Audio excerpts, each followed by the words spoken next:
Hello மக்களே, இது உங்கள் யாஷ். என்ன பாஸ், மைதானத்துல ஸ்டம்பிங் பண்றதுல வேகம் காட்டுறது நம்ம தலைக்கு கை வந்த கலை.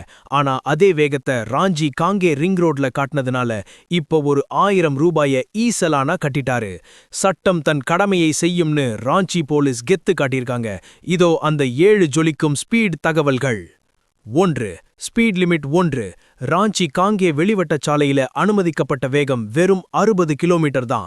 ஆனா நம்ம தல அங்க 91 கிலோமீட்டர் வேகத்துல காரை பறக்க விட்டிருக்காரு பாஸ். 2. கையும் களவுமா? 2. அங்க இருந்த ஆட்டோமேட்டிக் டிராஃபிக் மானிட்டரிங் சிஸ்டம் கேமராவுல தோனியோட சொகுசு கார் சிக்கினதும் சிஸ்டம் தானாவே ஈசலான ஜெனரேட் பண்ணிடுச்சு. 3. அபராதத் தொகை. 3.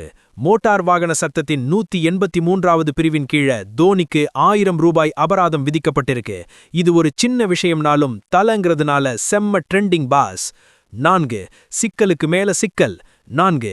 ஏற்கனவே ஹர்மூ ரோட்ல இருக்கிற அவரோட பழைய வீட்டை கமர்ஷியல் பயன்பாட்டுக்கு உபயோகிச்சதா ஹவுசிங் போர்டு நோட்டீஸ் கொடுத்திருந்தது. அதுக்கு நடுவுல இப்போ இது 2வது சிக்கல் பாஸ். 5. IPL 2026 தயார். இதையெல்லாம் ஒரு பக்கம் வச்சுட்டு நம்ம தலை இப்போ CSK ஓட வலை பயிற்சியில செம்ம பிஸியா இருக்காரு. 44 வயசுலயும் அவரோட எனர்ஜி வேற லெவல் பாஸ். 6. சிக்கிய இடம். 6. பிர்சா வேளாண் பல்கலைக்கழகத்துக்கு பக்கத்துல கார் ஓட்டும்போது தான் இந்த ஓவர் ஸ்பீட் சம்பவம் நடந்திருக்கு. ஒருவேளை அங்க இருக்கிற மா ஹோட்டல்ல சிக்கன் பார்சல் வாங்க போன அவசரமோன்னு நெட்டிசன்ஸ் கிண்டல் பண்றாங்க. 7. சட்டம் சமம். 7. பிரபலமா இருந்தாலும் சாதாரண ஆளா இருந்தாலும் ரூல்ஸ் மீறினா ஃபைன் தான்னு ராஞ்சி போலீஸ் சொன்னதுக்கு பொதுமக்கள் கிட்ட நல்ல வரவேற்பு கிடைச்சிருக்கு பாஸ். தோனிக்கு விழுந்த இந்த அபராதத்தை பார்த்தா நம்ம வைகை புயல் வடிவேலு சார் ஒரு படத்துல சொன்ன அந்த ஒரு கிளாசிக் டயலாக் தான் ஞாபகத்துக்கு வருது. வேகம் விவேகம், கடைசியில இது விபரீதத்துல போய் முடிஞ்சிடுச்சு அண்ணாச்சி. தோனிக்கு இது ஒரு சாதாரண சலானா இருக்கலாம், ஆனா ரசிகர்களுக்கு இது ரோட் ரூல்ஸ மதிங்க அப்படின்னு அவரோட கார் மூலமாவே கிடைச்ச ஒரு மெசேஜ்னு எடுத்துக்கலாம் பாஸ்.